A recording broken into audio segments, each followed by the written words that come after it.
But actually, like, it was a bit of a surprise to see that how big this Shanghai Forum was. It was a very pleasant surprise, and thank you. I'm going to talk about some structural changes that the Chinese economy is going through, and then how it actually, affects the Asia's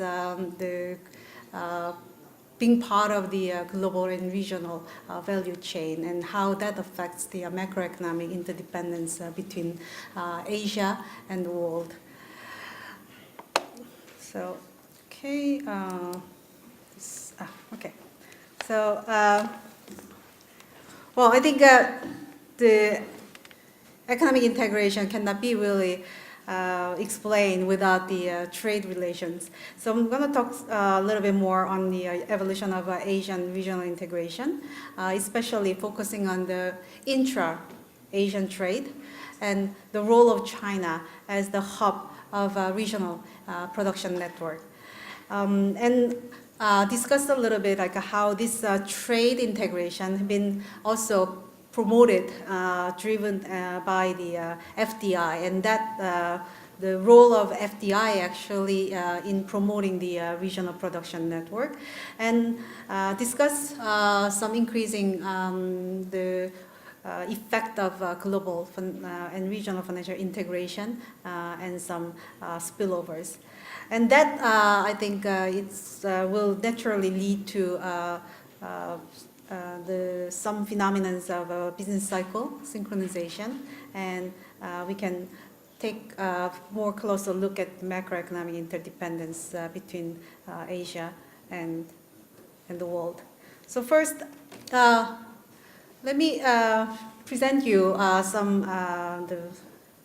some pictures that shows the progress of the regional trade, both in terms of the exports and exports. This is Asia excluding China's exports, and as you can see, in fact, they have quite diversified in terms of the targeted markets of Asia's exports, and especially since China became a member of WTO in 2001, that you see that a really rapid expansion of the Asia's exports to China, and then the Chinese exports, the exports to other regions, as you can see that here the blue and there's a blue and the sort of a pastel blue, the US and Euro used to be accounting for almost like 3% of the total Asia excluding China's exports. Now it's slightly over 20% in 2015. And if we look at the mirror images of these exports in Asia, excluding China's imports, you also see that the Asia's imports from U.S. and then Europe has been also declining a bit, but then Asia's imports from China have rapidly expanded since 2000, since early 2000. And also the intra-regional imports have also grown. It's maintained quite stable actually, the share. What's noticeable is that in Asia's imports from Middle East, the mostly oil imports, have also increased quite a bit. The Latin America, and also that's more driven by the imports of commodities, raw materials, and then those also show that these Asia is becoming very much active in very in the commodity imports, and then also exporting to China substantially. So these do suggest that there's a lot of, in a way, that the intra-regional trade have expanded and the intra-regional dynamics are stronger.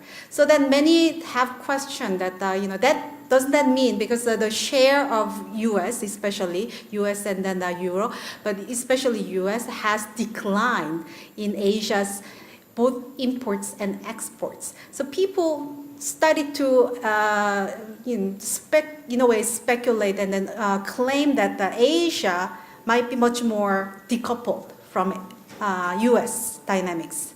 But when we look at the correlations between the US non-oil imports and Asia's exports, that sort of picture shows completely opposite. Because there are still very strong co-movements between US imports and then Asia's exports. Although on the surface that the direct exports to US have declined from the Asian perspective, and direct imports is also both sides. If you look at the final the export imports directions, you see that there's much smaller share of US market for Asia. But when you somehow look at the co-movements, then it does tell you something different. The US, there's a decline in the US imports, in non-oil US imports, then Asia exports decline as well. So something going on. What is it? It's because that, in order to look at much more detail of what's going on in terms of using the input-output tables of Asia's exports. So when we look at the Asia's exports, out of Asia's exports, in fact, about 83 will go to the rest of the world, and then about 17% goes to Asia. Out of 17%, the 7% is Chinese. That's red ones are China.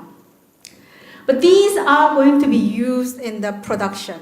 Same thing in the exports that go to the outside of Asia will be also used either as a production or final goods. At the end of the day, that Asia's exports that have been observed by Asia is about 20% only. And about 80% of total Asia are observed outside Asia. And then, in fact, half of those are going to G3, US, mainly US. So US remain as a final destination. That is the final observer. That is a main a driver behind the demand that moves these intra-regional trade. So in that rapid expansion of intra-regional trade lies the role of China importing the intermediate goods and exporting the final goods. So we look at the import-export shares by commodity groups and the partner groups more carefully. When we look at the exports, you can actually see these kind of changes in the Chinese trade patterns. That here in 1990s, what you see mostly is, in fact, these there's a lot of the final processed consumption goods are the final exports, and there are also the significant share of intermediate goods. Now, in the later 2000 and going into the current years, that you see increasing share of capital goods in Chinese exports. Chinese exports are now making a little bit shift to have a more the final capital goods or more completed processed intermediate goods. But then the final consumption goods the exports have declined a bit. That also shows up in imports. In imports, in fact, most of the intermediate goods really took a very large share. And then there was a significant share of capital goods. So it sort of fits the understanding that we had that China imports actually a lot of raw material, a lot of intermediate goods, and then also capital goods being able to use in terms of the final production and assembly. And then now you can see the gradual change in the later years in 2000 and then 2010 and 2015 that the imports of capital goods have declined quite a bit. That you see that the orange ones that declined quite a bit. And then now, they are expanding much more the primary intermediate goods. So there's my study also kind of confirms another study's finding. There was a recent study by Akalov. I kind of forget the name of the author, but there was another study that actually looking at these Chinese exports and imports by the industry codes, by more like a detailed industry codes, and then their study also found that there was this sort of structural changes.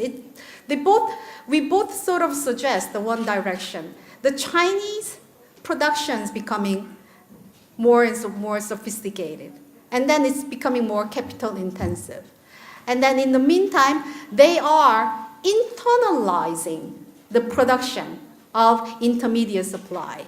So the intermediate goods they are importing are now more primary, raw material and primary, rather than the processed intermediary. So that's kind of similar. Again, shown in this the commodities in this country by trading partners. So you do see that again that in the exports, there are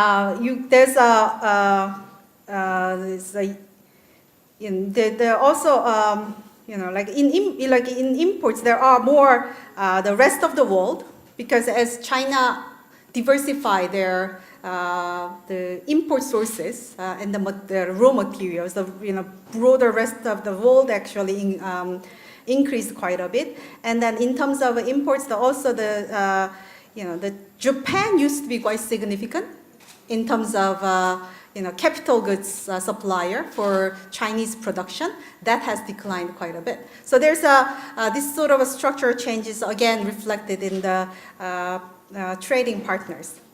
So in terms of FDI, these actually are really corroborating these evidences shown in the trade, in the exports and imports.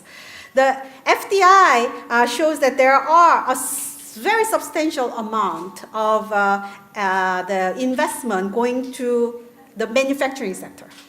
So there's, and especially the greenfield, which tends to be related with the building the factories and then the manufacturing. So there's these FDIs really used to strengthen the regional production platform by growing regional multinational enterprises.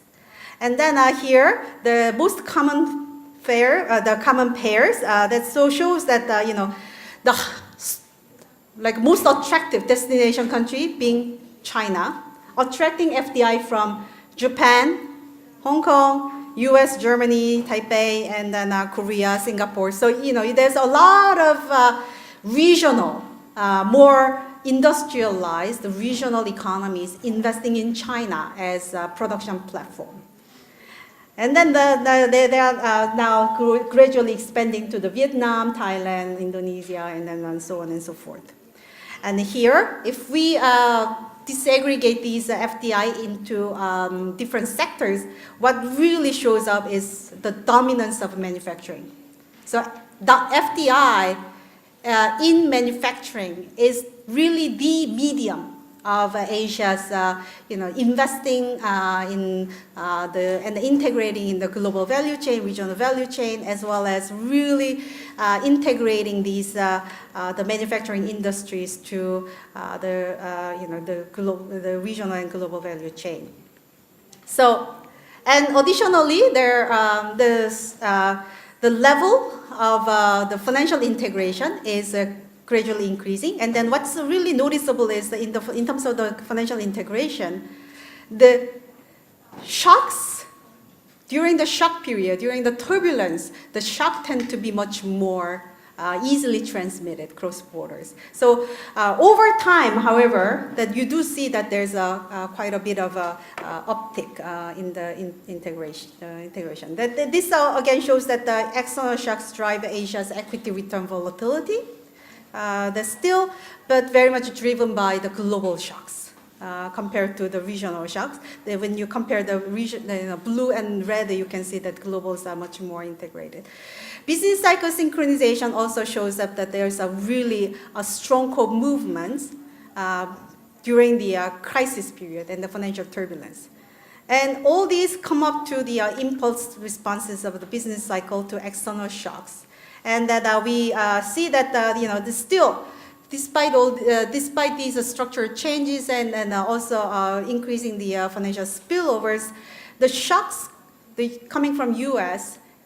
has a very strong and then lasting sort of effect on Asian economies. So the first one, the red, is actually showing that the post-AFC still, there's a post-AFC, there are really large sort of U.S. shocks. And then the global volatility tends to also have a very kind of significant negative impact on the Asian economy. And the trade is positive. And then also you can see that what's really also noticeable that the impact of the China shock has become much more pronounced in the region, although it still is less than the response to the impact of U.S. shock. And then these again shows up in also the macroeconomic interdependence. When we decompose the variance, you see that here in the post-GFC, the impact of the variance caused by the financial volatility and also the variance caused by the China shows up very significant. So this wraps up my presentation. Thank you.